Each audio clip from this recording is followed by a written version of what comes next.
આગેવાનોએ ટકોર કરી આ સમાજે વાત સ્વીકારી લીધી.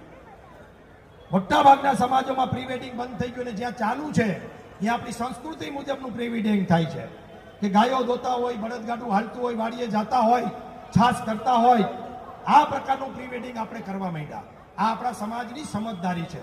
જેટલું ઝડપથી આપણે સ્વીકારીએ છીએ અને ખબર પડે કે આ ખોટું છે, એટલે એટલી જ ઝડપથી આપણે એનો ત્યાગ પણ કરીએ છીએ. આ સમાજનો પ્લસ પોઈન્ટ છે. આ ઉદ્યોગપતિઓને ખબર છે, આપણે કોનો કાર્પસ નામનું ઝાડવું લાવી વાવી દીધા, પછી 2 મારે ખબર પડી કે આ તો એની માને નુકસાન કરે છે પર્યાવરણને, તો રાતોરાત કાઢી નાખ્યા. એમાં સમાજ ભૂલમાં સ્વીકારી લે કોઈ વાત, પરંતુ એને ટ્યુબલાઇટ થાય, આવા આગેવાનો જ્યારે ઝાટકો આપે ત્યારે તરત સારી વાત સ્વીકારી લે છે. આ દાંડિયા નામનું દૂષણ, હું એને ડિસ્કો દાંડિયા ક્લાસ કહું છું. એ ગરબા ક્લાસીસ નથી, એ તો છાત્રાલયમાં ગરબા ક્લાસીસ થવાના છે. બાકી ડિસ્કો દાંડિયા ક્લાસીસ છે. આ ડિસ્કો દાંડિયા ક્લાસીસની અંદર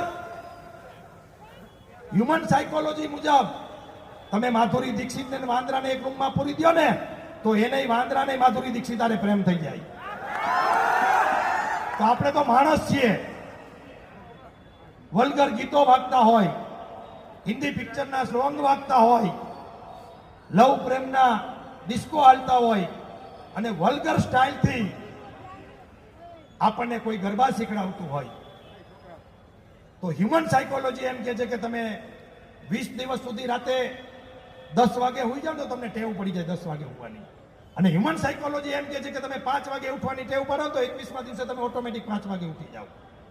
તો આમાં દીકરીઓનો વાંક નથી. જ્યાં જ્યાં ભૂલ થઈ છે ત્યાં માત્ર દીકરીઓનો વાંક નથી. એટલે એને 100% આપણે દોષિત પણ નથી કરતા. એ પરિસ્થિતિ, સમય, સંજોગો જે નિર્માણ થયું છે 90 દિવસ સુધી, એના કારણે આપણી બેન દીકરીઓ આવા લફંગાઓ, આવા લુચ્ચાઓ, આવા રોમિયો, આવા આવારા તત્વો, આવા વ્યસનીઓના જાળમાં ફસાય છે મિત્રો. અને આખું સ્કેન્ડલ ચાલે છે પટેલોની છોકરીઓને બાઈઓને ફસાવાનું. એનું કારણ એ છે કે એને બ્લેકમેલ કરી અને એની પાસે પૈસા પડાવવા થાય.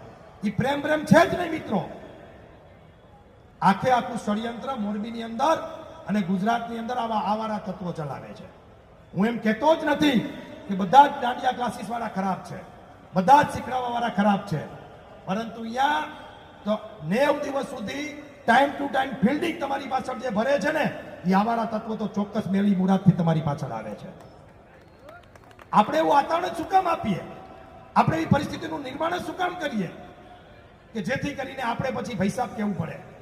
હું છાતી ઠોકીને કહું છું, જેમ મેં